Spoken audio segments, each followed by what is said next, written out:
Very super length आल्हाददायक असं वातावरण पाहायला मिळतं.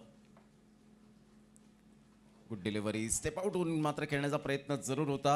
इथे फलंदाज बाद होताना पाहायला मिळेल का? यस, डेफिनेटली सॅक्रिफाईस करण्यासाठी भाग पाडला. स्वतःवर कॉन्फिडन्स यावेळेला नव्हता आणि त्यासाठी मात्र पाचारण केलं गेलं.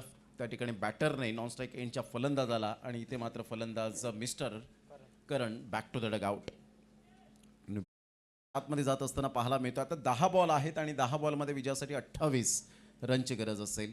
चला थोडंसं स्पीडअप करा जरा गेम.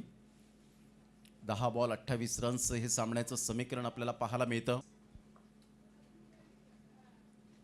ऑन द टोस खेळण्याचा प्रयत्न जरूर केला गेला. टप्पा अचूक पद्धतीने आहे.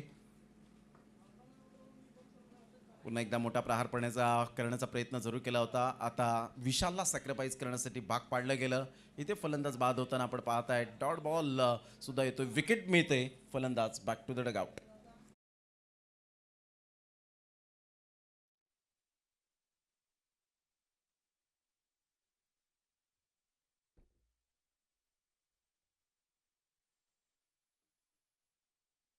निर्माण होताना पाहायला मिळते. गुड डिलिव्हरी, खूप चांगला चेंडू, टप्पा अचूक पद्धतीने पाहायला मिळतोय. जय श्रीराम, एन्जॉय यावेळेला आपल्याला पाहायला मिळतोय. आणि ते